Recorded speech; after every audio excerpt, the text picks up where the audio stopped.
बाबा।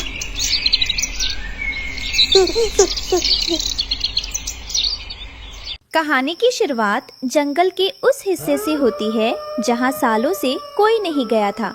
वहाँ घना कोहरा छाया हुआ था।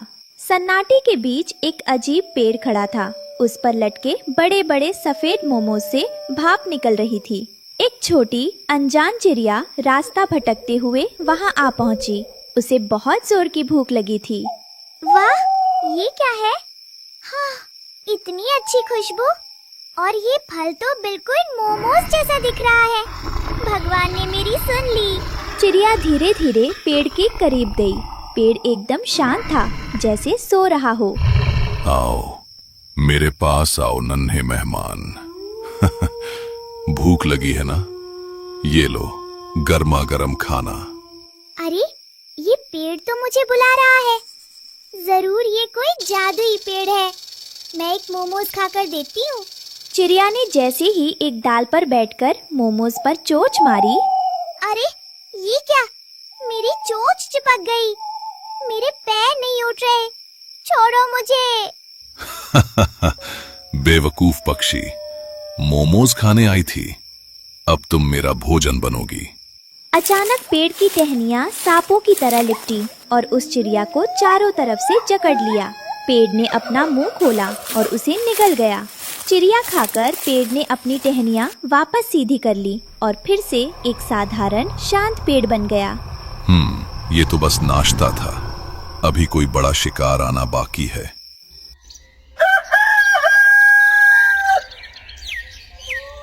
सुबह की हवा में वो नशीली खुशबू रानो के घर तक पहुंची। बच्चे खुशबू सूंघकर मचलने लगे। माँ, ये कैसी खुशबू है? ऐसा लग रहा है कहीं दावत चल रही है। हमें वहाँ जाना चाहिए। नहीं मेरी प्यारी बेटी, रुक जाओ। अपनी चोंच को इस खुशबू से फेर लो। ये महक सामान्य नहीं है। ध्यान से देखो, ये जंगल के उस घने और अभिशप्त कोने से आ रही है जहाँ सालों से सूरज की एक किरण तक नहीं पहुँची। प्रकृति का नियम है कि मीठे फलों के लिए हमें कड़ी मेहनत करनी पड़ती है, पर ये खुशबू तो खुद चलकर हमें बुला रही है।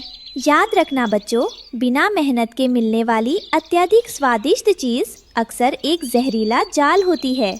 हम अपनी मेहनत का ही दाना चुगेंगे, उस अंधेरे की ओर कदम भी नहीं रखेंगे। रानो चिड़िया अपनी चोंच में एक पत्तों से बनी बाल्टी दबाए नदी किनारे पानी भरने आई थी। तभी वहाँ कालू कौवा हवा में जोर जोर से नाक सिकोड़ते हुए उतरा। वो उस नशीली खुशबू से एकदम पागल हो रहा था। अरे रानो बहन, क्या आपने सूंघा? उफ, क्या लाजवाब खुशबू है। ऐसा लग रहा है जैसे जंगल में किसी ने शाही दावत का इंतजाम किया है। मेरे मुंह में तो पानी आ रहा है। हाँ कालू भैया, खुशबू तो मुझे भी आ रही है, लेकिन ध्यान दीजिए, ये खुशबू जंगल के उस अंधेरे कोने से आ रही है जहाँ सूरज की रोशनी भी नहीं जाती। मुझे ये किसी खतरे की घंटी लग रही है। अरे रानो, आप हमेशा डरी सहमी रहती हैं। खतरा नहीं, ये तो मोमोज की खुशबू है। पक्का भगवान ने हम जैसे भूखे पक्षियों के लिए कोई चमत्कार किया है। कालू भैया, मेरी बात मानिए। जंगल में बिना मेहनत की इतना स्वादिष्ट खाना मुफ्त में नहीं मिलता। ये कोई जाल भी हो सकता है। कृपया वहाँ मत जाइए। आप अपनी नसीहत अपने पास रखिए रानो बहन। आप यहाँ नदी का फीका पानी पीजिए। मैं तो चला भोजन खोजने। कालू कौवा भोजन की तलाश में उड़ रहा था। तभी उसकी नाक में वो खुशबू गई। उसका लालच जाग उठा। आहा, ये तो शाही मोमोज की खुशबू है। रानो तो डरपोक है। मैं तो आज पेट भर के खाऊंगा। कालू उस रहस्यमयी पेड़ के पास पहुंचा। पेड़ बहुत सुंदर लग रहा था, लेकिन जमीन पर अजीब सी शांति थी। वहाँ कुछ पुराने पंख और हड्डियाँ पड़ी थी, जिन पर कालू ने ध्यान नहीं दिया। वाह, कितने बड़े मोमोज हैं और एकदम गर्मा गर्म। भगवान ने आज मेरी सुन ली। कालू एक डाल पर बैठ गया।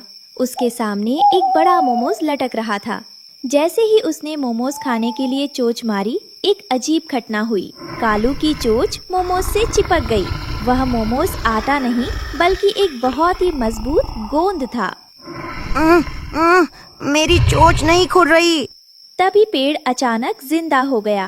उसकी टहनियाँ सांप की तरह हिलने लगीं और कालू के पैरों को लपेटने लगीं।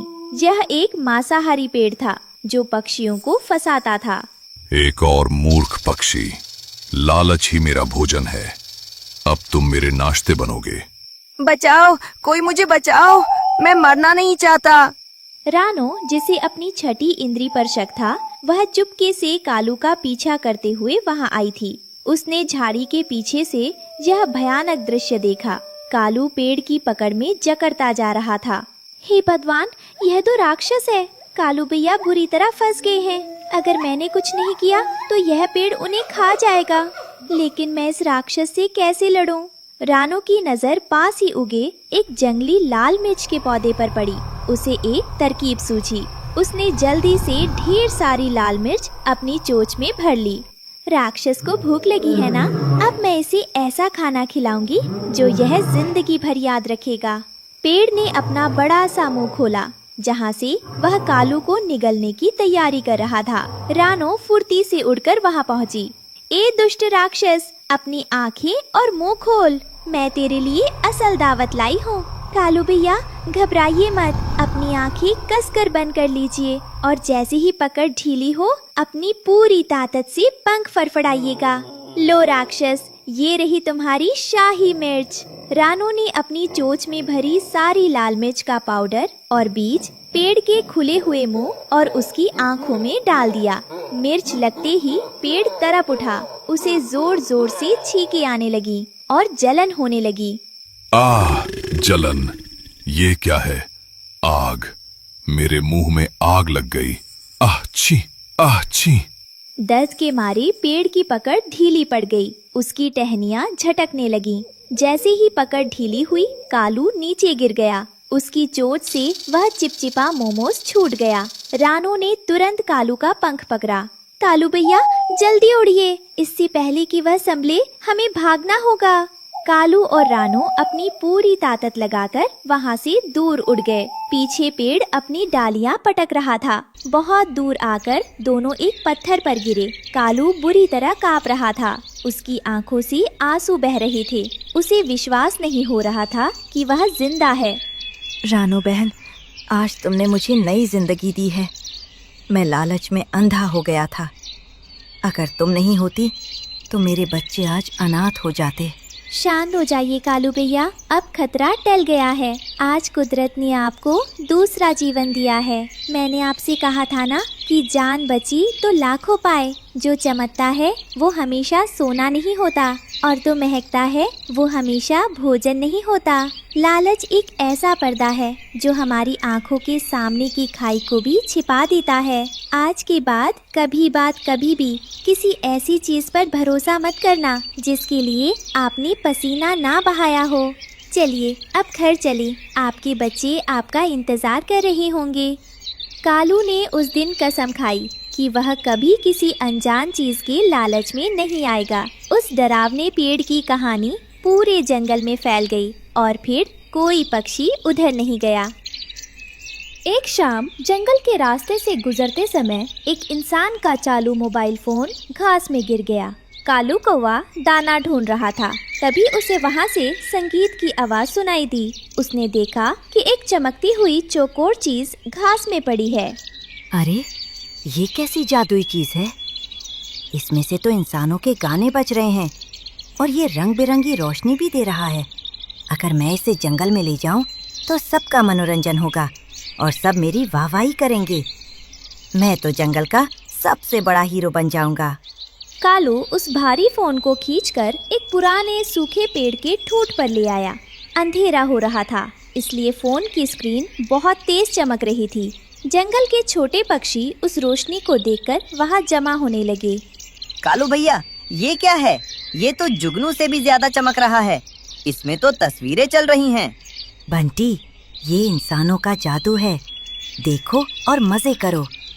आज से हमें जल्दी सोने की कोई जरूरत नहीं। हम पूरी रात इसे देखेंगे। अगली सुबह सूरज निकल आया, लेकिन जंगल में अजीब सन्नाटा था। न कोई पक्षी चहचहा रहा था, न कोई दाना ढूंढने निकला था। रानो चिड़िया अपने बच्चों को जगा रही थी। बच्चों उठो, देखो सुबह हो गई है। इतनी देर तक सोना अच्छी बात नहीं है। अजीब बात है, आज जंगल इतना शांत क्यों है? मुझे कोई चहचहाहट क्यों नहीं सुनाई दे रही है? कालू भैया की रोज वाली आवाज भी नहीं आ रही। माँ, कल रात कोई नहीं सोया, सब उस चमकती चीज के पास बैठे थे। मुझे भी वो देखना है। नहीं गुड़िया, मेरी बात ध्यान से सुनो। जो चीज़ कुदरत के नियम तोड़ दे और हमें रात भर जागने पर मजबूर करे, वो हमारे लिए कभी भी अच्छी नहीं हो सकती।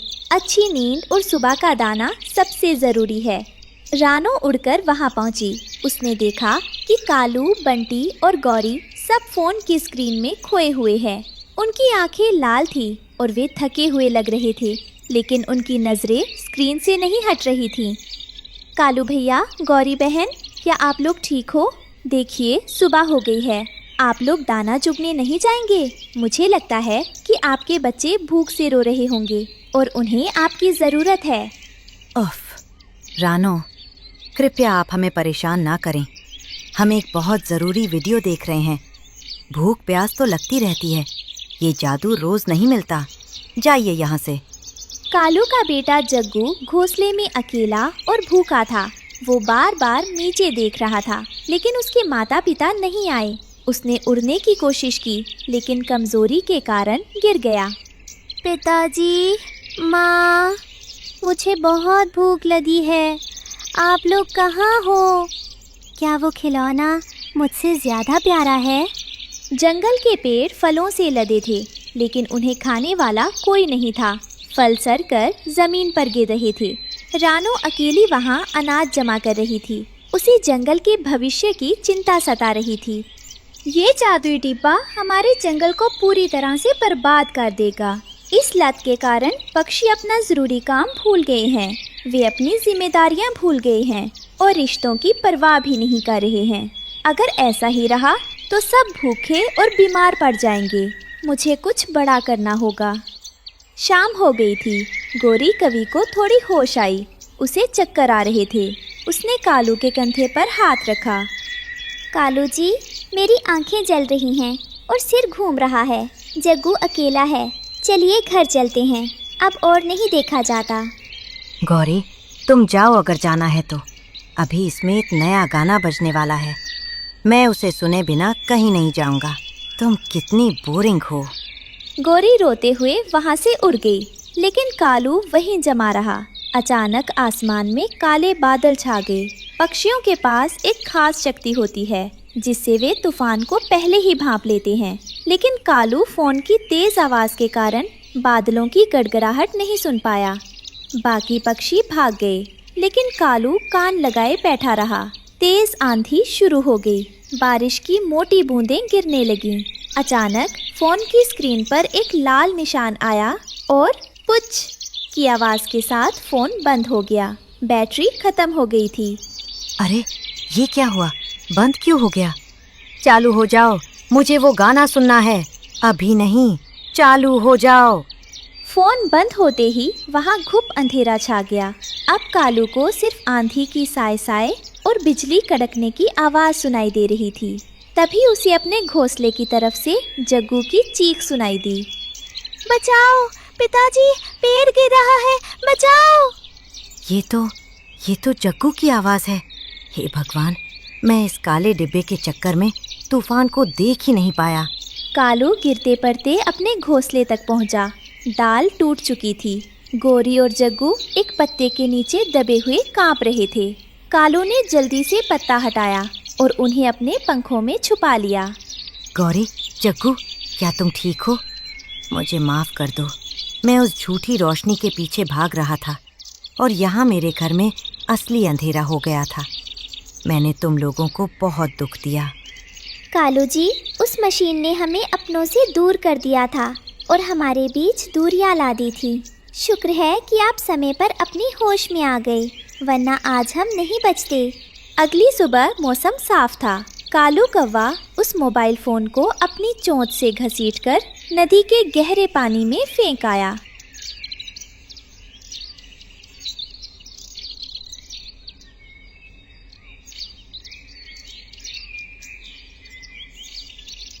उसने रानो और अपने परिवार से माफी मांगी।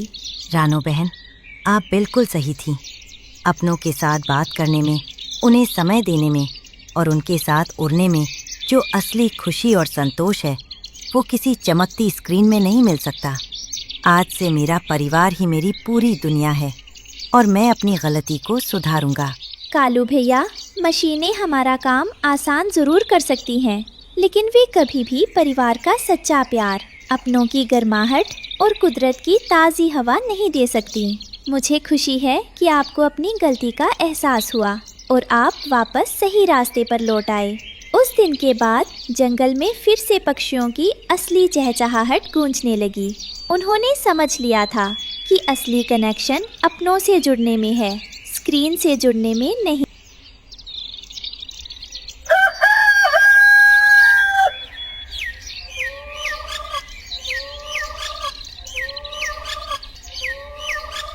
रानो चिड़िया ने बहुत मेहनत करके जमीन के एक टुकड़े पर पालक उगाई थी। बड़े बड़े हरे पत्ते लहरा रहे थे। रानो अपने बच्चों के साथ खेत में पानी दे रही थी। बच्चों, मेरी तरफ देखो, ये खुशी का पल है। देखो, हमारी महीनों की मेहनत आज रंग लाई है। ये जो बड़े बड़े रसीले गहरे हरे पत्ते तुम देख रहे हो ना, ये हमारी सर्दियों में बहुत काम आने वाले हैं। हम इन्हें सिर्फ खाएंगे ही नहीं, बल्कि मैं इन्हें बाजार में अच्छी कीमत पर बेचूंगी, ताकि हम अपने लिए एक बहुत मजबूत और सुरक्षित लकड़ी का घर बना सकें, जिसमें हमें कभी किसी चीज़ की चिंता ना हो। जी माँ, ये पत्ते कितने ताजे और सुंदर हैं। हम इनकी बहुत देखभाल करेंगे। दूर पेड़ पर बैठे कालू कौवा और गौरी कौवी रानो के खेत को ललचाई नजरों से देख रहे थे। कालू के दिमाग में एक आलसी योजना आई। गौरी, देखो रानो कितनी बेवकूफ़ है। वो पालक को सिर्फ खाने के लिए उगा रही है, लेकिन मेरे दिमाग में एक आइडिया आया है। हम अपना घर लकड़ियों से नहीं, बल्कि इन बड़े बड़े पालक के पत्तों से बनाएंगे। लेकिन कालू जी, पालक का घर, क्या वो टिकेगा? अरे आप चिंता मत कीजिए, वो घर हरा और सुंदर दिखेगा और जब भूख लगेगी तो हम दीवार से एक पत्ता तोड़कर खा लेंगे। लेटे लेटे खाना और रहना, इसे कहते हैं दिमाग। रात के सन्नाटे में जब रानो और उसका परिवार सो रहा था, कालू और गौरी चुपके से खेत में उतरे।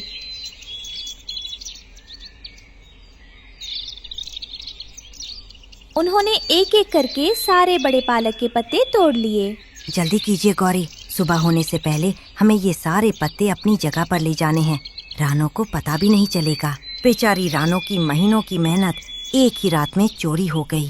कालू ने एक झाड़ी के ऊपर उन पत्तों को गोंद और टहनियों से जोड़कर एक बहुत ही सुंदर और हरा घर बना लिया। घर देखने में बहुत आकर्षक लग रहा था। वाह, देखो गौरी, इसे कहते हैं पालक महल। पूरे जंगल में किसी का घर इतना सुंदर और स्वादिष्ट नहीं होगा। अब हमें खाना ढूंढने कहीं जाने की जरूरत नहीं। अगली सुबह जब रानो अपने खेत पर पहुंची तो वो नज़ारा देखकर सन्न रह गई। खेत पूरी तरह साफ हो चुका था, सिर्फ डंठल बचे थे। रानो वहीं बैठकर फूट फूट कर रोने लगी। हे भगवान, ये क्या हो गया? मेरे साथ ही ऐसा क्यों होता है? मेरी सारी की सारी फसल चोरी हो गई। किसने किया ये घिनौना काम?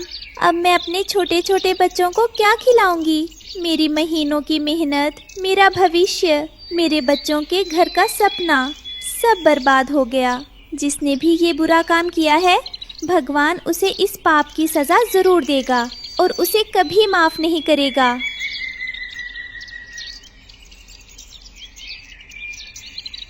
कालू और गौरी अपने नए घर के बाहर शान से बैठे थे। जंगल के दूसरे पक्षी वहां से गुजर रहे थे और उस अजीब हरे घर को देख रहे थे। कालू भाई, ये घर तो बहुत सुंदर है, लेकिन ये तो सब्जी से बना है।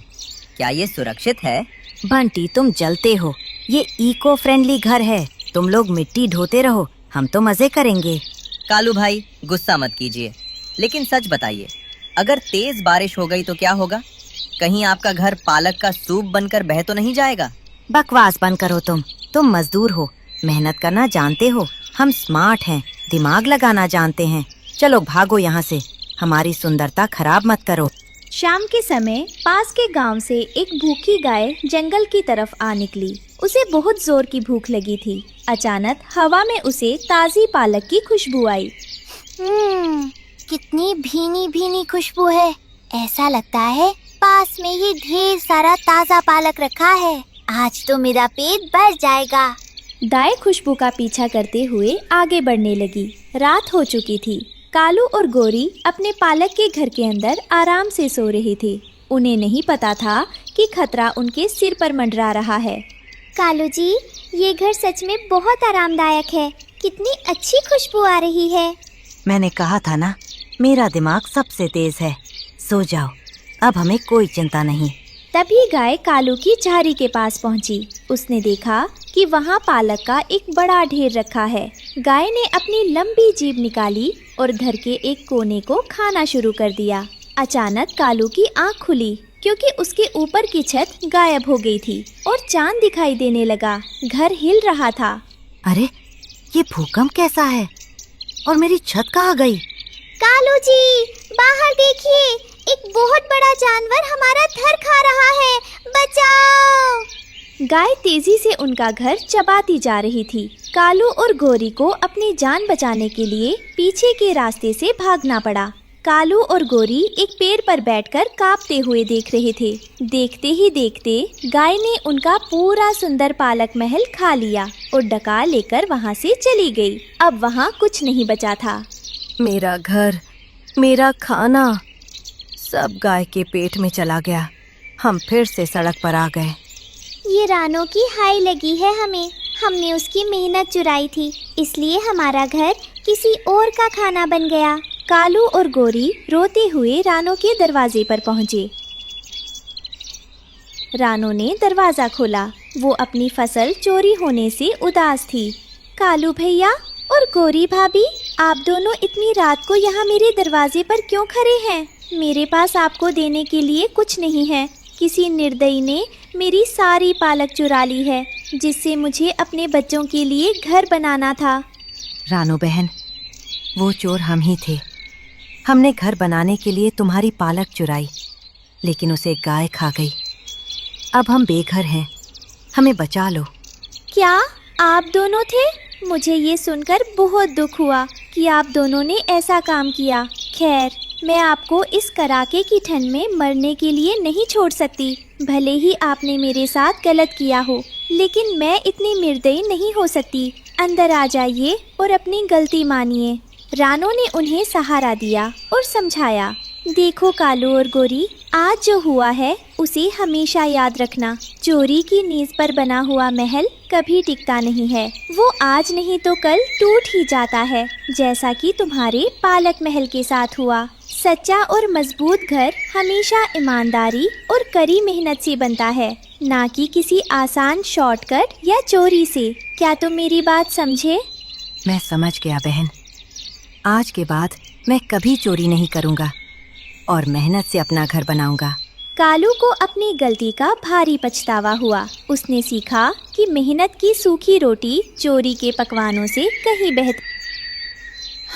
उफ, आज तीसरा दिन है और मुझे खाने को कुछ नहीं मिला। ये पक्षी भी आजकल बहुत समझदार हो गए हैं। सब अपना घर इतनी ऊंचाई पर बनाते हैं कि मेरी पहुंच से दूर रहें। लोमड़ी ने निराश होकर पेड़ के तने को देखा। वो जानती थी कि वो पेड़ पर चढ़ नहीं सकती।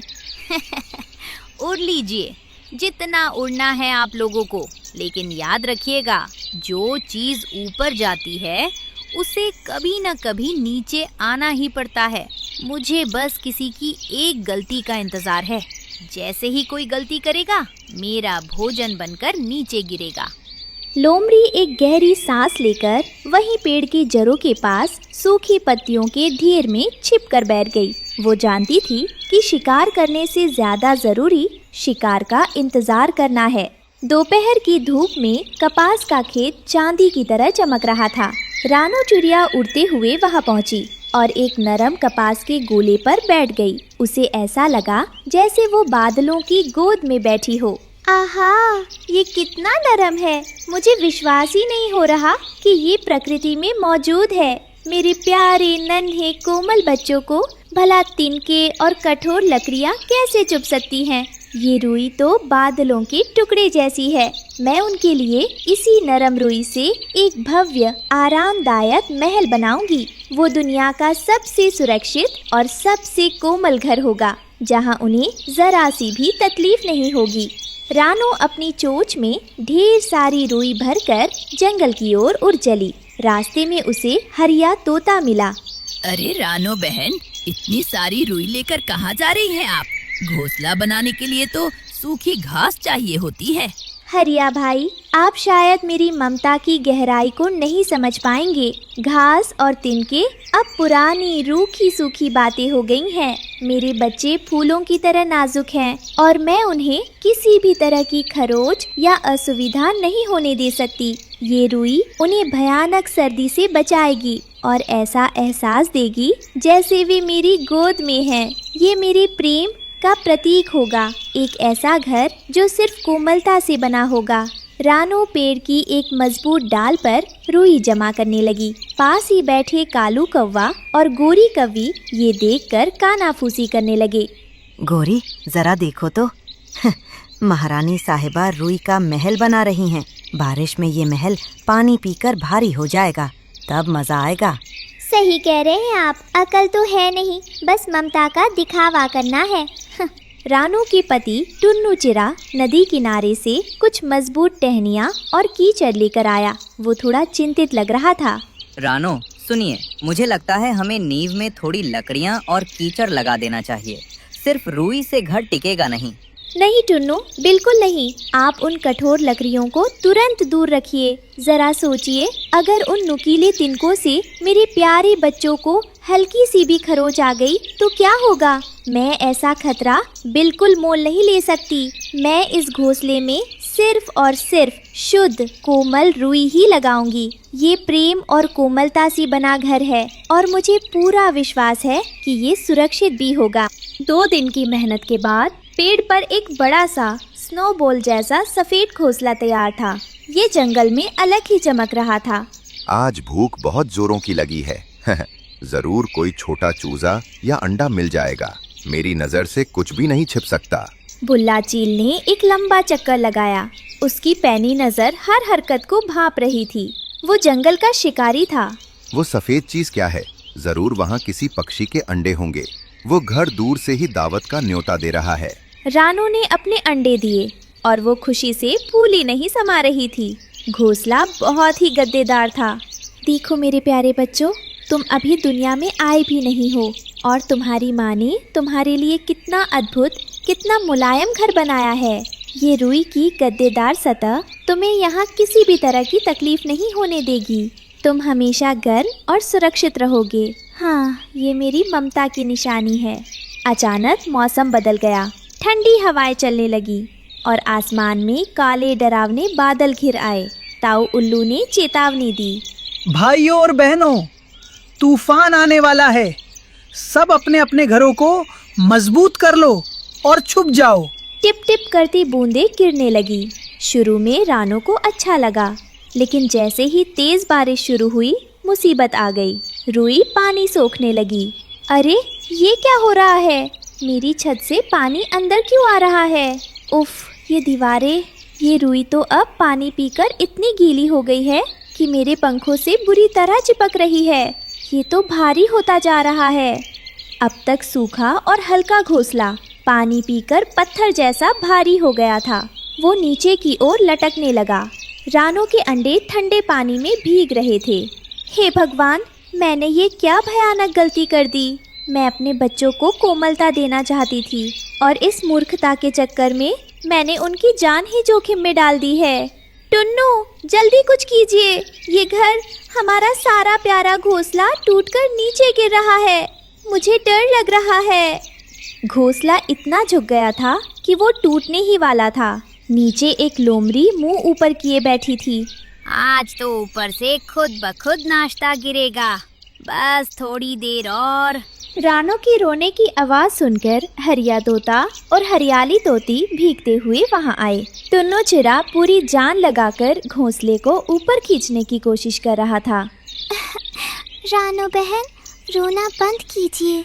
अंडों को अपनी पीठ पर रखिए। हम इस गीले घर को छोड़कर पेड़ के कोटर में चलेंगे।